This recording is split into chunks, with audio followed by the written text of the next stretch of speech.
त्वयि सुप्ते जगन्नाथे जगत्सुप्तं भवेदिदम् उत्तिष्ठे चेष्टते सर्वमुत्तिष्ठोत्तिष्ठं माधव। राधे राधे। हिंदू धर्म में एकादशी का व्रत बहुत महत्वपूर्ण माना जाता है। सभी एकादशियों में देव उठनी एकादशी विशेष महत्व रखती है। इस दिन श्री हरि 4 माह बाद योग निद्रा से जागते हैं और चतुर्मास की समाप्ति होती है।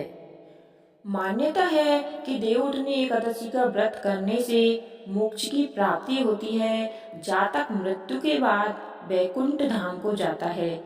स्वयं श्री कृष्ण ने एकादशी की महत्ता के बारे में युधिष्ठिर को बताया था कि कहते हैं कि देवउठनी एकादशी पर प्रदोष काल में गन्ने का मंडप बनाकर श्री हरि के स्वरूप शालिग्राम और तुलसी विवाह के बाद कथा का श्रवण जरूर करना चाहिए। इसके सुनने मात्र से पाप कर्म खत्म हो जाते हैं। तो आइए जानते हैं देव उठनी एकादशी व्रत की कथा। हरिओम। पौराणिक कथा के अनुसार एक राज्य में एकादशी के दिन प्रजा से लेकर पशु तक अन्न ग्रहण नहीं करते थे, न ही कोई अन्न बेचता था। एक बार की बात है, भगवान विष्णु ने राजा की परीक्षा लेने के लिए सुंदरी का रूप धर लिया और सड़क किनारे बैठ गए। राजा वहां से गुजरे तो सुंदरी से उसके यहाँ बैठने का कारण पूछा। स्त्री ने बताया कि उसका इस दुनिया में कोई नहीं है, वह बेसहारा है।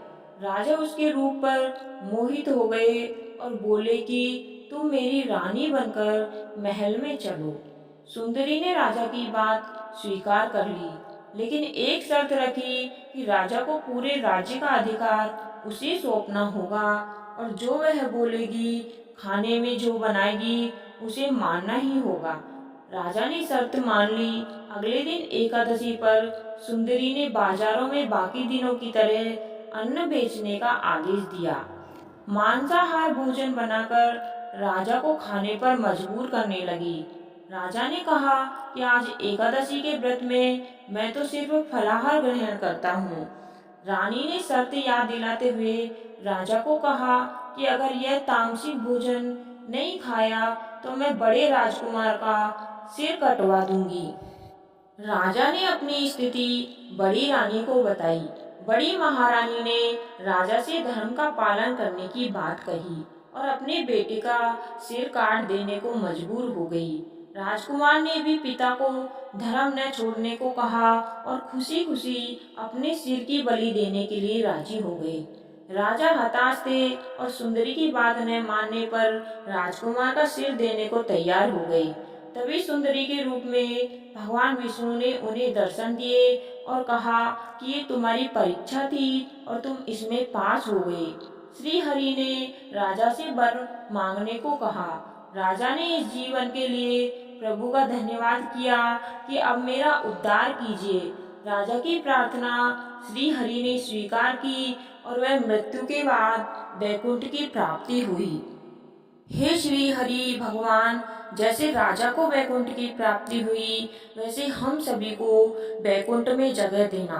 कहानी सुनने वाले और सुनाने वाले सभी का भला हो, आपकी सभी मनोकामनाएं पूर्ण हो। एकादशी के साथ साथ और अन्य व्रत कथाएं सुनने के लिए चैनल को अभी सब्सक्राइब करें। धन्यवाद।